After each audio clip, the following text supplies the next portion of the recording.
और क्या हाल है? और क्या हाल है? अच्छे हो? आज हम नेक्स्ट चैप्टर स्टार्ट करते हैं, D and F block element. D and F block element. तो सबसे पहले यहाँ पे हमारे पास D and F block element से आ जाएगा कि डी ब्लॉक एलिमेंट्स कौन सा पढ़ेंगे। सबसे पहले हम D block element. D block element, D block element कौन से होते हैं? हमें ये पता है कि डी ब्लॉक एलिमेंट में जो आते हैं पीरियोडिक टेबल में, इस साइड जो आ जाएगी पीरियोडिक टेबल वो एस ब्लॉक की होगी, right hand side P block हो जाएंगे, और इनके बीच में जो एलिमेंट आते हैं वो कौन से ब्लॉक के कहलाएंगे?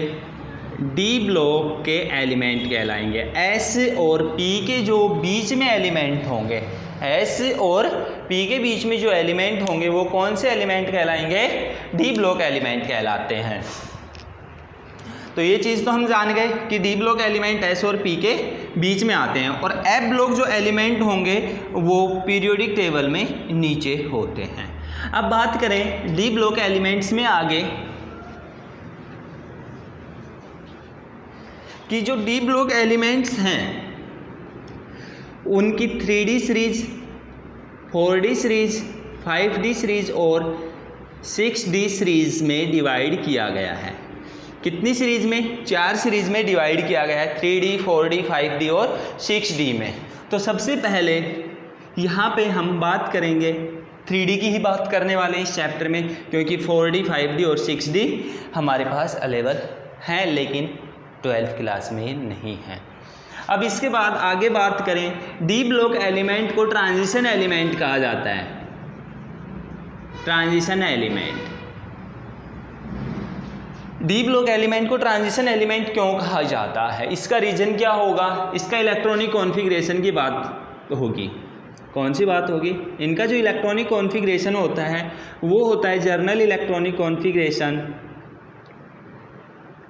n-1 D 1 to 10 ns12। यहाँ पे जो इलेक्ट्रॉन भरे जाएंगे, इलेक्ट्रॉन जो हम भरते हैं वो ns इंटर सेल में, आउटर से अंदर वाली सेल में भर रहे हैं। इलेक्ट्रॉन कहाँ पे भरे जा रहे हैं? अंदर वाली सेल में, इनर सेल में। इनर सेल इनकम्प्लीट फिल होती है, इनकम्प्लीट फिल होती है। जब ये इनर सेल इनकम्प्लीट फिल है, इनर सेल इनकम्प्लीट फिल है, तो इन्हें क्या कहा जाएगा? Transition element. तो इसका रीजन हम क्या दे दें कि डी ब्लॉक एलिमेंट है n-1 D 1 to 10 electronic configuration, और राइट क्या लिख दें हम कि electron fill in inner shell. Electron कहाँ पे भर रहे हैं? इनर सेल में, और इनर सेल इनकम्प्लीट फिल, और इनर सेल है वो क्या है? इनकम्प्लीट फिल है। इनकम्प्लीट फिल होने के कारण इन्हें कौन से एलिमेंट कहा जाएगा? ट्रांजिशन एलिमेंट कहा जाएगा। ये बात हमारे समझ में आ गई होगी। अब इसके बाद दूसरा रीजन हम क्या दे सकते हैं कि S block element present between S and P block element. जो एस ब्लॉक के एलिमेंट होते हैं वो कहाँ पे प्रेजेंट होते हैं? एस ब्लॉक के एलिमेंट और पी ब्लॉक के एलिमेंट के बीच में प्रेजेंट होते हैं, जिस कारण भी इन्हें हम क्या कह सकते हैं? ट्रांजिशन एलिमेंट कह सकते हैं। जिस कारण भी हम इन्हें क्या कह सकते हैं? ट्रांजिशन एलिमेंट कह सकते हैं। अब एक पर्सन यहाँ से पूछ लिया जाता है, पर्सन क्या हो गया? ट्रांजिशन एलिमेंट किसे कहते हैं? और जो लास्ट वाले Zn, Cd और Hg, Zn, Cd and Hg जो हैं वो ट्रांजिशन एलिमेंट नहीं हैं। Zn, Cd, Hg transition element क्यों नहीं है? क्योंकि इनमें जो d ऑर्बिटल होता है वो कंप्लीट भरा हुआ होता है, कंप्लीटली फिल होता है। कंप्लीटली फिल होने के कारण ये क्या नहीं है? ट्रांजिशन एलिमेंट्स नहीं कहलाएंगे। तो ये थे reason, transition element Zn, Cd और Hg नहीं हैं, बाकी सारे ट्रांजिशन एलिमेंट हैं। और भी एक पर्सन निकल के आएगा जो बाद में बताएंगे।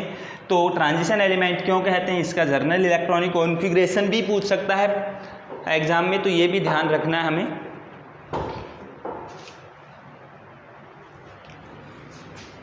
नेक्स्ट आगे बात करते हैं 3D सीरीज की।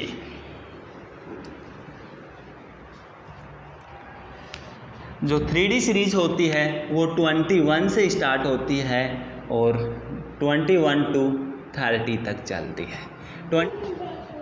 2 मिनट बस मैं चालू कर दूँ। देखा यूँ चालू हो, देखा यूँ चालू हो, बैठ जा, यूँ चालू हो, बैठ जा।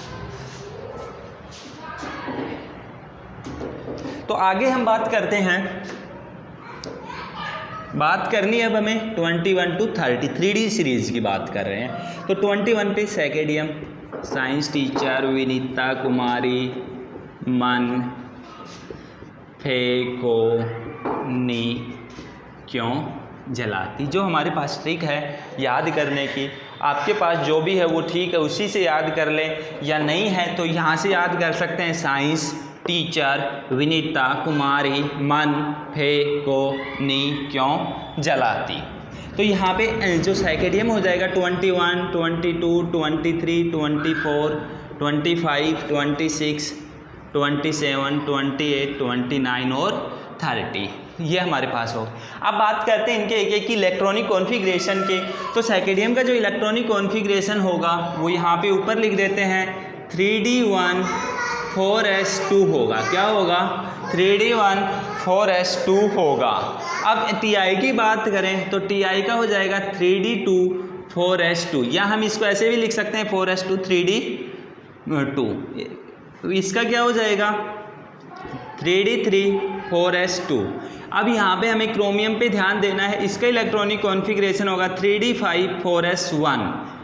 ध्यान रखना इसका इलेक्ट्रॉनिक कॉन्फ़िगरेशन। फिर Mn का क्या हो जाएगा 3D5 4s2।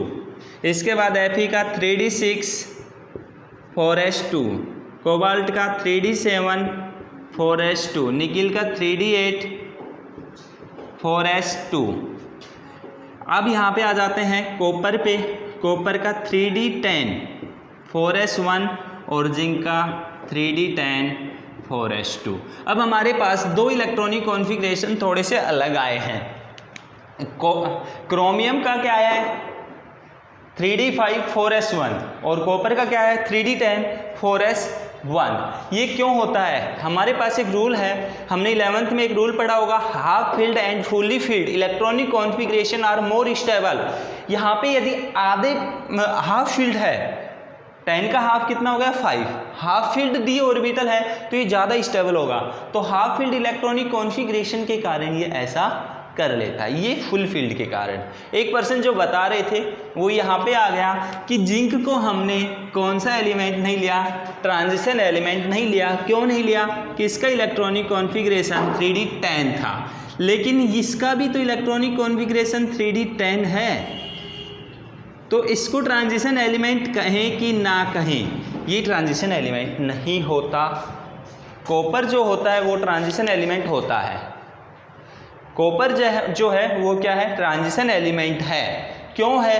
क्योंकि कॉपर जब ये ऑक्सीडेशन स्टेट देखेंगे तो कॉपर +2 ऑक्सीडेशन स्टेट रिप्रेजेंटेड करेगा, जिसके कारण 3D9 इसका इलेक्ट्रॉनिक कॉन्फ़िगरेशन हो जाएगा और ये ट्रांजिशन एलिमेंट।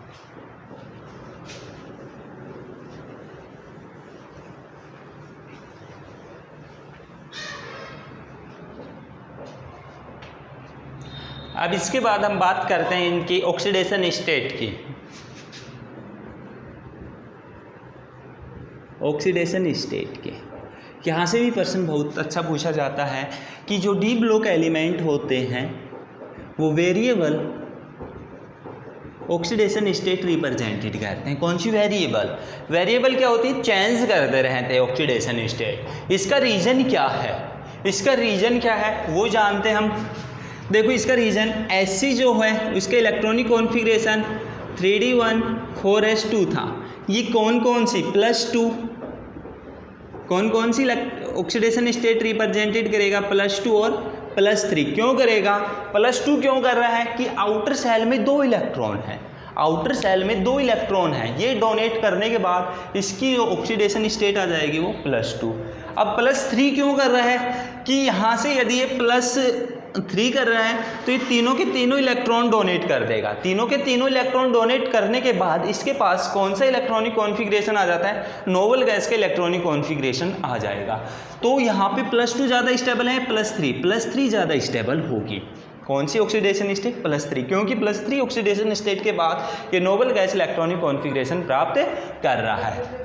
अब इसके बाद 3d2 4s2, तो ये कौन कौन सी करेगा, +2 +3 और +4।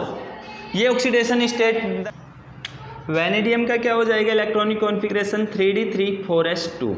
तो इसकी हाईएस्ट ऑक्सीडेशन स्टेट कहाँ तक चली जाएगी, +5 तक, क्योंकि हमें यहाँ पे काउंट करने हैं कि इनके पास कितने इलेक्ट्रॉन है, वो सारे के सारे डोनेट करने हैं। क्रोमियम के 3d5 4s1 हो जाएगी, तो इसकी +2 से +6 तक हो जाएगी।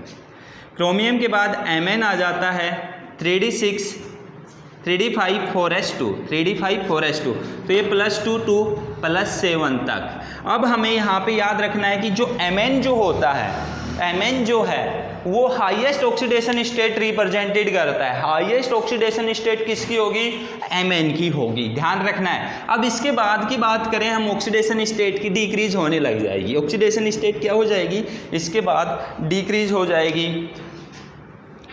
Fe 3d6 4s2, तो इसकी कितनी हो जाएगी, +2 to +6 तक हो जाएगी। क्यों होगी, ऐसा क्यों होता है कि 3d6 6 इलेक्ट्रॉन हमने यहाँ पे भर दिए और S में 2, तो 2 तो क्या कर दिए, इसने डोनेट कर दिए। 2 के बाद यहाँ पे एक पेयर हो गया। अब पेयरिंग स्टार्ट होने के कारण ऑक्सीडेशन स्टेट क्या होती चली जाएगी, डिक्रीज होती चली जाएगी। तो यहाँ से अब ये डिक्रीज होना स्टार्ट हो जाएगी और सबसे कम जो होगी ऑक्सीडेशन स्टेट वो कॉपर की होगी, +1 और +2। ध्यान रखना है हमें कि Mn की जो हाईएस्ट ऑक्सीडेशन स्टेट होगी वो +7, सबसे कम किसकी होगी, कॉपर की होगी, वो कितनी होगी, +1। तो ये हमारे आज के पॉइंट थे। इनमें यदि आपको कोई समस्या हो तो अपनी समस्या कमेंट्स बॉक्स में रख दें। बीच में हमने कुछ ऑक्सीडेशन स्टेट छोड़ दी है, वो आप खुद भी कर सकते हो, नहीं आ रही हो तो आप पूछ लेना।